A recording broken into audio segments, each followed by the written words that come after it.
जय श्री राम दोस्तों, कैसे हैं आप। उम्मीद है आप अच्छे से होंगे। भगवान श्री राम आपके जीवन में सुख समृद्धि लाए। दोस्तों, कल की कहानी में मैंने बताया था आपको कि प्रभु श्री राम ऋषि भारद्वाज के आश्रम में पहुंचते हैं।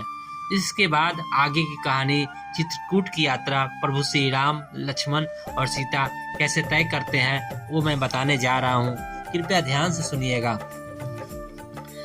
दूसरे दिन प्रातः काल संध्या, उपासना इत्यादि से निर्वित होकर राम, लक्ष्मण और सीता ने चित्रकूट के लिए प्रस्थान किया। वह यमुना नदी के किनारे पहुँचे। चित्रकूट पहुँचने के लिए यमुना को पार करना आवश्यक था। यमुना का प्रवाह अपने पूर्ण यौवन पर था।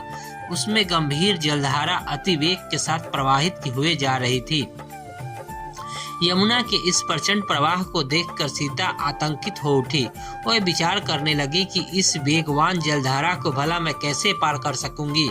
यहाँ तो कोई नौका इत्यादि भी नहीं है। यमुना की तरंगे इतनी ऊंची उठ रही थी कि मानो वह आपस में आकाश को स्पर्श करने की होड़ लगा रही हो। इस स्थिति को देखकर थोड़ी देर तक राम व लक्ष्मण ने परस्पर विचार विमर्श किया। फिर लक्ष्मण वन में से कुछ बांस, लकड़ी और लताएं तोड़ लाए। उन्होंने बांस और लकड़ियों की लताओं से बांधकर तत्कालिक रूप से उपयोग करने योग्य एक नौका का निर्माण किया। उसमें से एक आसान भी सीता के बैठने के लिए बनाया गया। फिर उन्होंने नौका को यमुना में उतार दिया। रामचंद्र ने सीता के भुजाओं में उठाकर उस नौका में बैठाया।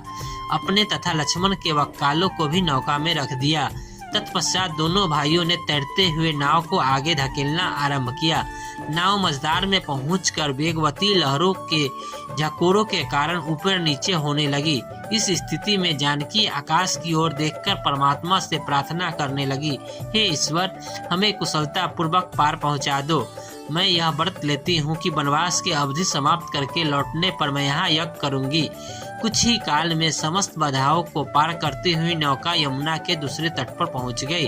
नौका को यमुना के तट पर ही छोड़कर वे तीनों एक सघन श्यामवट वृक्ष के नीचे विश्राम करने के उद्देश्य से बैठ गए। थोड़ी देर विश्राम करने के पश्चात उन्होंने आगे प्रस्थान किया। चलते चलते वे ऐसे स्थान पर पहुंचे जहां मयूर अपनी मधुर ध्वनि में संपूर्ण वातावरण को आनंदित कर रहे थे। युद्ध बनाए हुए बानर वृक्षों की शाखाओं पर चंचलता पूर्वक उछल रहे थे। भगवान भास्कर भी अस्ताचल के द्वार पर जा पहुंचे थे।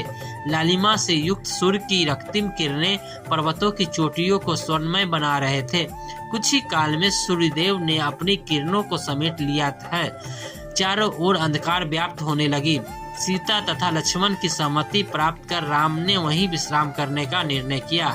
वह अति रमणीक स्थान यमुना के समतल तट पर स्थित था। सबने यमुना में स्नान किया और उसी के तट पर संध्या उपासना की। उसके पश्चात लक्ष्मण ने राम और सीता के लिए तृण की शैयाओं का निर्माण किया और वहीं उन्होंने रात्रि व्यतीत की। रात्रि व्यतीत हो गई। प्रातः होने पर अंबर में उषा की लाली फैलने लगी और आकाश रक्तिम दृष्टिगत होने लगा। राम, सीता और लक्ष्मण संध्या उपासना इत्यादि से निर्मित होकर चित्रकूट की पर्वत की ओर चल पड़े।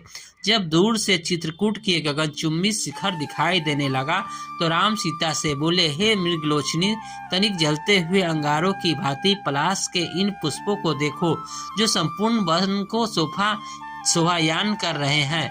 ऐसा प्रतीत होता है कि जैसे पुष्पहार लेकर ये हमारा स्वागत कर रहे हैं। हमारे समक्ष दृष्टिगत इन बिल्व तथा भल्लांग के वृक्षों को शायद आज तक किसी भी मनुष्य ने स्पर्श भी नहीं किया होगा। फिर उन्होंने लक्ष्मण से कहा, लक्ष्मण, मधुमक्खियों ने इन वृक्षों पर कितने बड़े बड़े छत्ते बना लिए हैं। वायु के झकोरों से गिरे इन पुष्पों ने संपूर्ण पृथ्वी को आच्छादित कर दिया। उस पुष्पों की सैया बना दिया है। वृक्षों पर बैठे तीतर अपनी मनोहर ध्वनि में हमें आकर्षित कर रहे हैं। मेरे विचार से चित्रकूट का यह मनोरम स्थान हम लोगों के निवास के लिए सब प्रकार से योग्य है। हमें यहीं अपनी कुटिया बनानी चाहिए। मुझे निसंकोच बताओ कि इस विषय में तुम्हारा क्या विचार है। लक्ष्मण ने राम की बात का समर्थन करते हुए कहा, प्रभु मेरा भी यही विचार है कि यह स्थान हम लोगों के लिए रहने के लिए सभी प्रकार से योग्य है। सीता ने भी उनके विचारों का अनुमोदन किया। टहलते टहलते वे वहां स्थित वाल्मीकि ऋषि के सुंदर आश्रम में पहुंचे।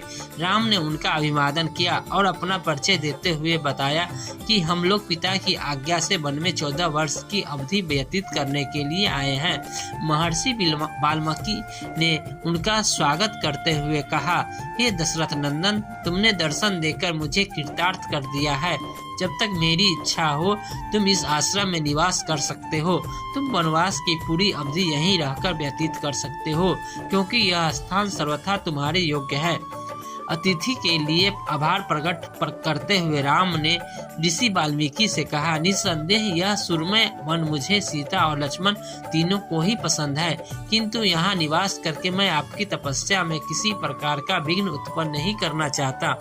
हम लोग निकट ही कहीं पर्णकुटी बनाकर निवास करेंगे। फिर उन्होंने लक्ष्मण से कहा, भैया तुम वन में से मजबूत लकड़ियां काट कर ले आओ, हम इस आश्रम के पास ही कहीं कुटिया बनाकर निवास करेंगे।